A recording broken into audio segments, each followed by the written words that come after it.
ஸ்ரீராம ஜெயம். நமஸ்காரம். தந்தை சொல் மிக்க மந்திரம் இல்லை. இதுக்கு ஸ்ரீராமரை தவிர பெட்டர் எக்ஸாம்பிள் யாராவது இருக்க முடியுமோ? இன்னைக்கு வயசா எடுத்துட அம்பி, இனிமே நீதான் நாட்டை ஆளணும்னு தன் தோப்பனார் தசரதர் சொல்றதை கேட்டு அதிர்ச்சி அடைந்தார் ஸ்ரீராமர். ஆனா தோப்பனார் சொன்னா திருமால் சொன்ன மாதிரி ஒன்னும் ஒத்துனுடுறார். முடிசூட்டு விழாவுக்கான ஏற்பாடுகள்லாம் தடபுடலாம் நடந்துட்டு இருக்கு. திடீர்னு கைகேயி வந்து, உன் தோப்பனார் பரதன் தான் நாடாளணும், நீ 14 வருஷம் காட்டுக்கு போகணும்னு சொல்லிட்டாருடா அம்பிங்கிறா.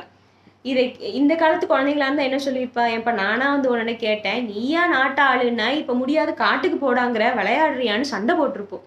ஆனா ஸ்ரீராமர் ஜஸ்னோ பூத்த செந்தாமரை மலர் போல முக மலர்ச்சியோட இதை ஏத்துக்கிட்டாராம். அவர் அக்செப்ட் பண்ணிக்கிட்டது மட்டும் இல்ல, தன் தாய் கோசலை எடுத்தும் அப்பாவை எப்படி ஜஸ்டிஃபை பண்றாருன்னு பாருங்க. அம்மா கிட்ட 2வது கட்டளையை சொல்றதுக்கு முன்னாடி எங்க அம்மா அப்பாவை தப்பா நினைச்சிட போறாளோன்னு, அம்மா அப்பா என்ன இன்னும் நல்லவனாக்க இன்னொரு கட்டளையும் கொடுத்திருக்காருமா, நான் 14 வருஷம் காட்டுக்கு போகணுங்கிறது தான் அந்த கட்டளை அப்படின்னு சொன்னாராம். இதை கேட்ட கோசலை கதறி அழறா. என்னையும் உன்னோட காட்டுக்கு கூட்டிட்டு போடான்னு கெஞ்சிரா. அதற்கு ஸ்ரீராமர், என்னை நீங்கி இடர்கடல் வைகுறும் மன்னனை வற்புறுத்தாது உடன் துண்ண கானகம் தொடர துணிவதோ அன்னையே அறம் பார்க்கலையாம் அப்படின்னாராம். அதாவது, அம்மா நீயும் என்னோட காட்டுக்கு வந்துட்டா என்னை நீங்கி வருத்தப்படும் அப்பாவை யாருமா பாத்துப்பா, இது மனைவிக்குள்ள தர்மமான்னு கேக்குறாரு. அதோட, நான் அப்பா சொல்ல கேட்டு நான் காட்டுக்கு போய் அங்க செத்து போனா கூட அது கூட எனக்கு பெருமைதாம்மாங்கிறார். அம்மா, பரசுராமரோட அப்பா கட்டளையிட்ட மாதிரி கொடி ஆணையவா எங்க அப்பா கொடுத்திருக்காரு, ஏன் நல்லதுக்கு தானமா செய்யறாருன்னு அம்மாவை கன்வின்ஸ் பண்ணாராமா. பரசுராமர் என்ன பண்ணாருன்னு பின்னாடி பார்க்கலாம்.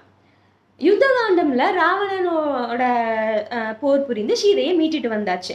சீதா தேவி தன் ஆம்படையோனை பார்க்க ஆசையா ஓடி வரா. ஆனா ஸ்ரீராமர் அவன் மேல எரிஞ்சு விழறாராம். சீதா தேவிக்கு ஏன்னே புரியல. ஸ்ரீராமர் சொல்றார், நீ எங்கெங்கயோ இருந்துட்டு வந்திருக்க, உன் ஒழுக்கத்தை உறுதி செய்து சாதிப்பாயாகன்னு சொல்லி அவளை தீயில இறங்க சொல்றார். சீதா தேவியும் தீயில இறங்கி தன் கற்பையும் நிரூபிச்சுட்டா. ஆனாலும் ராமருக்கு கோபம் குறையல. இது எல்லாத்தையும் மேலிருந்து பார்த்துட்டு இருந்த சிவபெருமானுக்கு தெரியும் இதையெல்லாம் யாரு வந்தா சால்வ் பண்ண முடியும்னு. தசரதனை அனுப்பி ஸ்ரீராமரின் கவலைகளை போக்கி தெளிவு கோடுன்னு தசரதரை அனுப்புறார். தசரதர் வந்த உடனே ஸ்ரீராமர் தன் தகப்பனாரின் காலில் விழுந்து ஆசீர்வாதம் வாங்குறார். தசரதர் ஸ்ரீராமரை கட்டி அழறாரு. தசரதர் சொல்றாரு, சீதாதேவி ரொம்ப நல்லவப்பா, அவளை மன்னிச்சு ஏத்துக்கோ, அவ எந்த தப்பும் பண்ணல அப்படிங்கிறார். ஸ்ரீராமர் சீதாதேவி மேல சந்தேகப்பட்டது, அவளை தீயில இறங்க சொன்னதெல்லாம் சரியா தவறாங்கிற டிபேட்ஸை எல்லாம் தாண்டி தன் தகப்பனார் சொல்லிட்டார், அதுக்கு ஈடேனை இல்லைன்னு சொல்லி மனசார சீதாதேவியை ஏத்துக்கிட்டாராம். அதுக்கப்புறம் தகப்பனார்ன்ற தன் தவறை உணர்ந்து மன்னிப்பு கேட்டார். இந்த பக்கம் நம்ம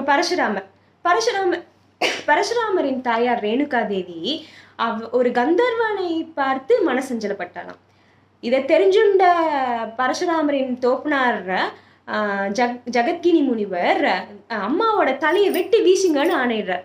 அப்பா சொன்னா சரியாத்தான் இருக்குங்கிற நம்பிக்கையில எதையுமே யோசிக்காம பரசுராமர் அம்மாவோட தலையை வெட்டினாராம். அதுக்கப்புறம் வருத்தப்பட்டு அப்பா கிட்ட மன்றாடி தாயை மீட்டார். அப்பா சொல்றதுக்கு மேல எதுவும் இல்லைன்னு காட்டுறாங்க.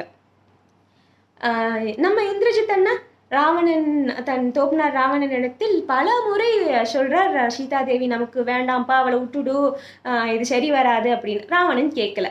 என்ன நடந்தாலும் சரி அப்பாவுக்காக நான் போருக்கு போவேன்னு போருக்கு போய் தன் உயிரை கொடுக்குறான். சரி, அப்பா சொல்ல கேட்கலன்னா என்ன நடக்கும்? திரிசங்குங்கிறவரோட இயற்பெயர் சத்தியவரதன் பல தீய வழிகளில் போனதுனால அவரோட தோப்பனார் அவரை நல்வழிப்படுத்த ட்ரை பண்றாரு. பட் இவன் கேட்கல. பின்காலங்கள்ல பசுவை கொள்றது, அதோட இறைச்சியை சாப்பிடுறதுன்னு சில பாவங்களையும் செய்யறான். வசிஷ்ட முனிவர் இந்த 2 பாவத்துக்காகவும் தந்தை சொல் கேட்காம இருந்த பாவத்துக்காகவும் இந்த பிறவியில் உனக்கு சொர்க்கம் கிடையாது, இன்னும் பல பிறவிகள் எடுன்னு சாபம் கொடுக்கிறார். அப்பா சொல்ல கேட்கலன்னா இதுதான் நிலைமை. சரி, நம்ம கதைக்கு வருவோம். எங்களை பொறுத்த வரைக்கும் நமக்கு எவ்வளவு வயசு ஆனாலும் நமக்காக துடிக்கிற இதயங்கள் அப்பா அம்மா மட்டும்தான். என்னை பொறுத்த வரைக்கும் எங்க அப்பா தான் எனக்கு அலாவுதீன் பூதம். அலாவுதீன் பூதமாவது நம்ம கேட்டாதான் கொடுக்கும். ஆனா எங்க அப்பா அம்மா நாங்க கேட்கறதுக்கு முன்னாடியே எதா இருந்தாலும் எங்களுக்கு செஞ்சு தருவாங்க. ஸோ எனக்கு எங்க அலாவுதீன் பூதம் சொல்றதுதான் மந்திரம். ஜெய் ஸ்ரீராம்.